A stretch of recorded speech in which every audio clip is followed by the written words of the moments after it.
All right, we are recording for the new project for our freeze action photography.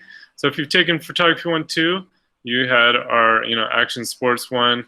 This is the same thing where we want to get into how we freeze fast motion and controlling shutter speeds, and being able to try different things on our cameras where we can control the shutter speed, try different shooting modes, how we can focus on moving objects with different focusing modes.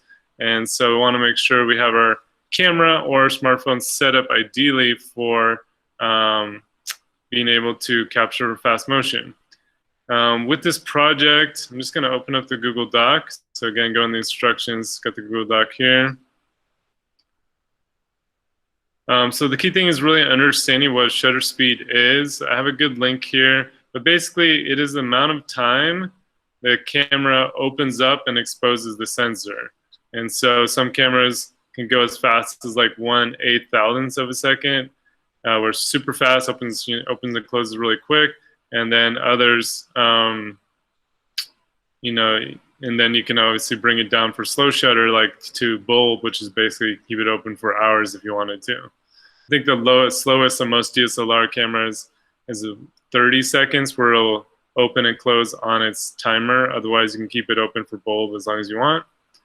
So how do we freeze fast motion? So we got water flying, this hummingbird flapping and swinging super crazy fast. Like, how do we freeze this? So shutter speed is the amount of time that the shutter is open.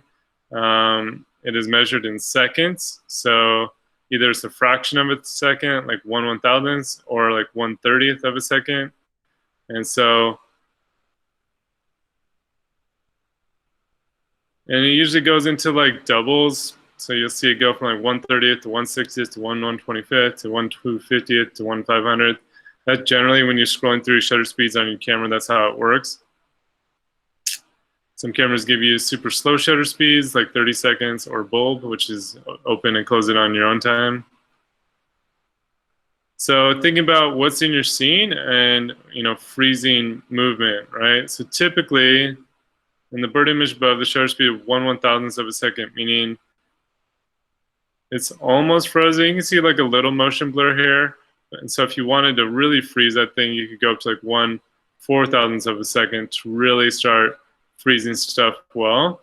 And what that means is in our exposure triangle, we're related to our ISO, our aperture, and our shutter speed, we might need to increase the ISO to make it more sensitive to the light. So then this is not going to let that much light in if it's open and closing for 1/4000th of a second. So we've got to make sure it's a little more sensitive to that light when it is exposed for that quick time. And so then we might need to increase our ISO to like 400 or 800 ISO for this project.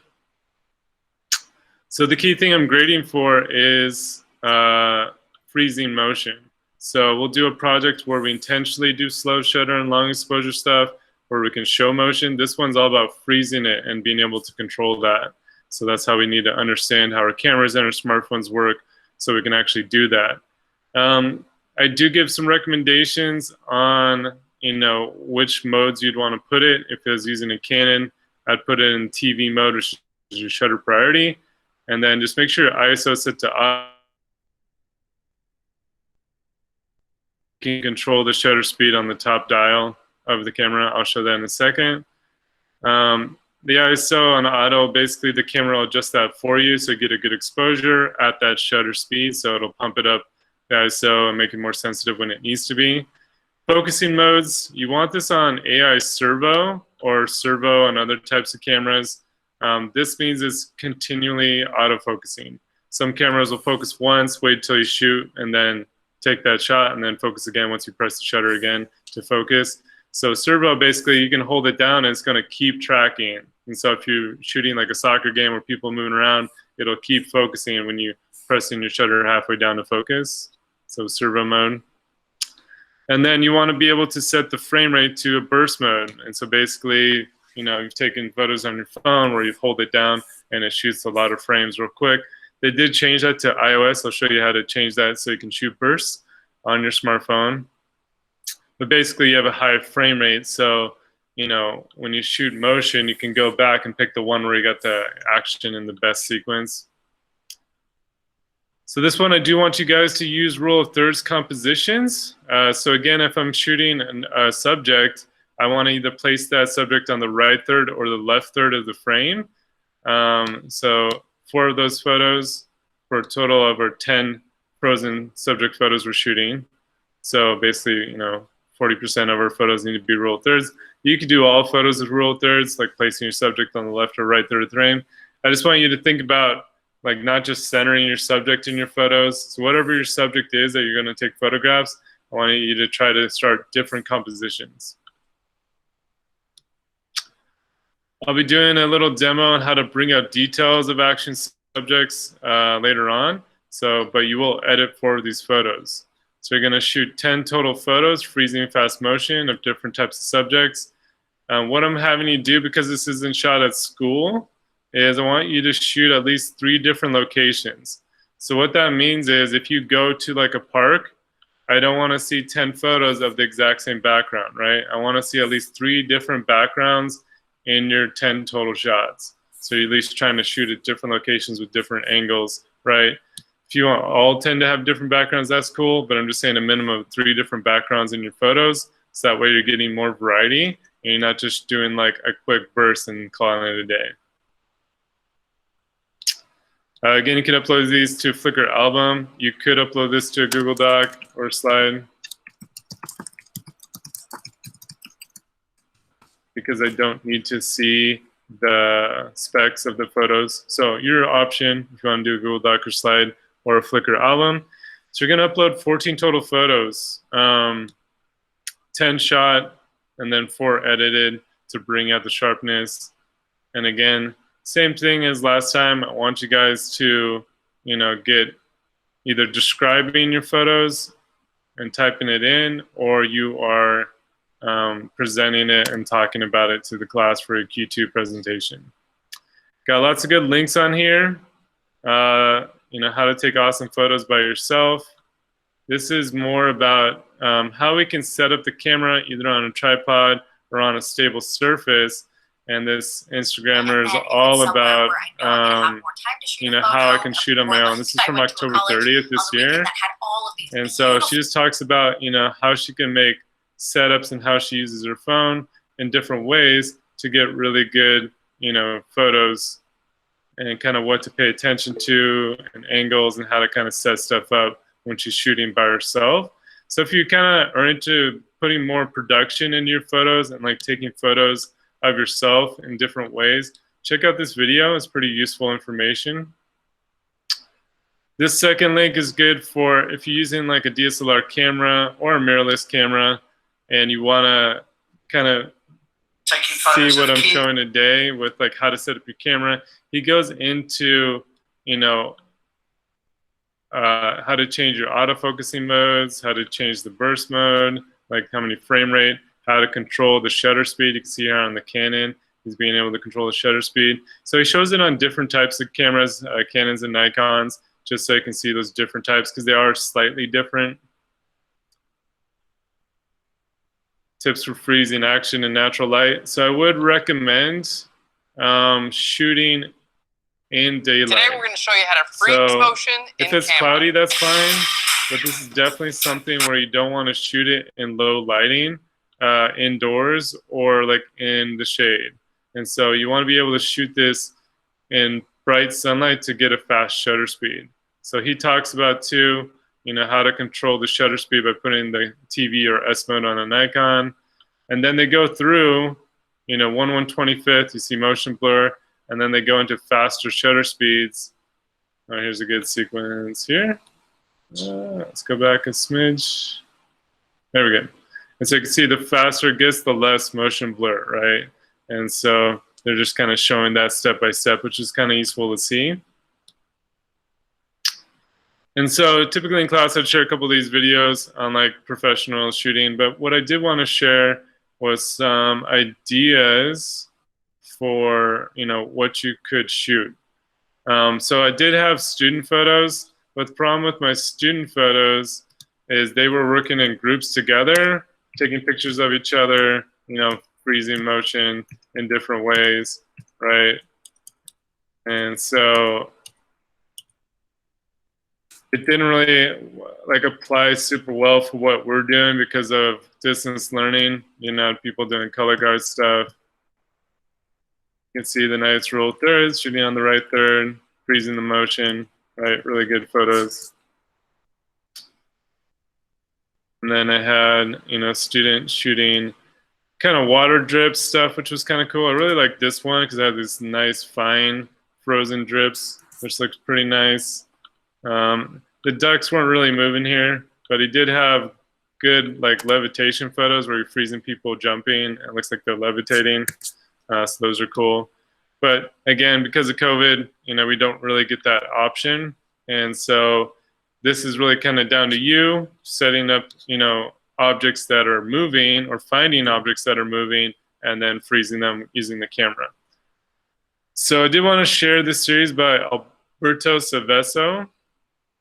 Again, you can follow him on Instagram. This is his Behance, which is a good kind of creative. It's run by Adobe, but it's a good community, like hundreds of thousands of artists around here.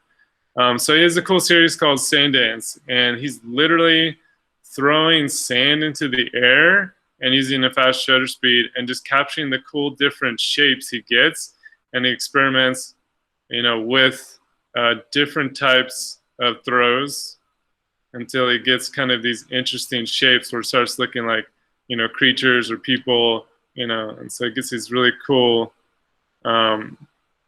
just how this kind of abstract way of showing freezing fast motion, right? So I thought these were pretty cool, the different shapes he gets, trying out the different throws and methods. And he's literally just, you know, throwing sand into the air. So obviously, when we're talking about freezing action, you know, I think of sports, and Tim Tatter is like one of the pros of freezing fast motion. This one, shot outdoors, they're using a reflector to fill in the shadow. Sunlight's behind him, and he's doing a crazy fly open push up, or push off, I should say. Using the training outdoors in the sunlight, looks pretty cool. Freezing the fast motion, again, pretty tack sharp, no motion blur happening. So he does a really good job shooting, you know, and freezing fast motion. He does cool stuff too where he shows motion, but that's again intentional.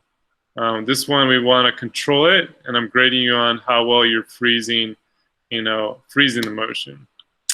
So maybe, you know, you want to shoot a friend playing basketball. Check out the angle here, right? Not a typical angle. Maybe they got like a ladder or climbed up, you know, by the hoop to get this cool perspective. The benefit of this perspective too is like, think about all those distracting, when you guys shoot a basketball course, all those distracting things around, you know, all the people, the trash cans, all that stuff. Now he's taking that all away by just shooting down against the cleaner ground, right? So again, finding ways of like, how can I make my subject stand out or they're not, you know. This one is shot in San Diego, right? We got cliffs like this. You go near like Torrey Pines and Black's Beach, got these cool, you know, weathered, you know, cliff sides that are really cool backgrounds. So you could have a friend go running. Really love this one, like full stretch, sand kicking up, got the cool clouds, got the nice light, we got the sunlight and the fill light happening on the subject, freezing the fast motion. So Tim Tatter's pretty cool. You can give him a follow.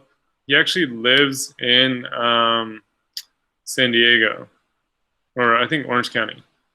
Really cool. They basically just set up a pink wall on a concrete surface, and then obviously gave her some cool styling, you know, made sure her skin was shiny with some oil, and then got these cool, you know, kind of fitness training photos. So again, think cool, fast, freezing motion. So again, for this project, I don't care what you are taking pictures of, as long as it's something that would be moving fast, okay? So that's like the whole thing. And so what I'm grading for on the quality of your photos is, are you freezing that fast motion? There's no motion blur. So how do we control that? So I'm just gonna show you on a camera and then on a smartphone how I'd approach this.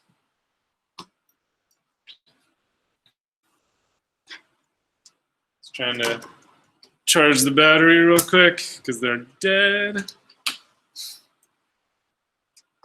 All right. So I'm just gonna pin me so I can see myself better. There we go. So this one is a Canon DSLR T6i. So you can see on the top, we got our different shooting modes here on the top dial. We got, the on-off video switch. We got the shutter speed here. So halfway will focus, all the way down, take the shot. This really comes in important when we're trying to, focus on moving subjects. So you really need to understand how that works. So if I was shooting this project, if I was a beginner, I would start it off in that little sports mode. So it looks like a little running dude. And again, I'll turn on my display. So it'll say in the back of the camera, like sports mode, if you ever display on. It'll tell you which mode. Looks like a little running dude. What that's going to do is it's going to put it into the high-speed drive mode, so shooting multiple frames, and it'll try to get a faster shutter speed. The problem with this is it kind of goes down to 1/500th, where if you have a really fast-moving subject like a spray or balloon popping or something, it's not going to be fast enough. So then I would want to really control it. So I'm going to switch the top dial into the TV mode on the top of the camera. So TV here. And so what that lets me do, you can see on the back of the camera, it says TV, right? So then using the little roller on the top next to the shutter speed, I can change the shutter speed. So I can go all the way up to 1/4000th of a second. And because my ISO is set to auto, so this button says ISO, I'm just going to press that. When you press the ISO button, you can bring it to a manual ISO if you want to control that, or you can let the camera control it and select auto. And so that'll basically bump up the ISO sensitivity so you can get to that really fast shutter speed. And the last thing I want to, or there's two more things I want to do for this, is I want to control my autofocus. So I'm going to press this AF button on the back of the camera. I'm going to switch it to AI Servo. AI Servo lets you continually autofocus. It won't be focus on one shot and then stop focusing. And then the last thing I need to do is check my frame rate. So one sec, I'm just going to activate this again. And then sometimes it's on a single shot, so that's single shot mode. And then this will be our high speed continuous. So that one is the fastest option. Some only give you just continuous shooting, low speed continuous. And so it looks like multiple frames. That's the ones you want. I would do the high speed for this. So then when you hold it down, it's going to shoot a lot of frames really quick. So those are kind of the settings for the DSLR that I would focus on. And again, when you're focusing, make sure the lens is on autofocus. AF on the side of the camera is selected. And that way, when you press the shutter halfway, it'll start focusing, and you keep holding it halfway, it'll keep tracking and focusing. Where you can control, where it focuses by pressing this little button right here on the back of the camera, or you can choose, which focus mode. Do you want it on a single point or a section? I would do a section and just keep it, on the left or the right when you're shooting for rule thirds, or center in the middle if I'm trying to get it, centered. And so that way I can control where it focuses. So if I land my subject on the focusing, it should focus them on that side, which is ideal.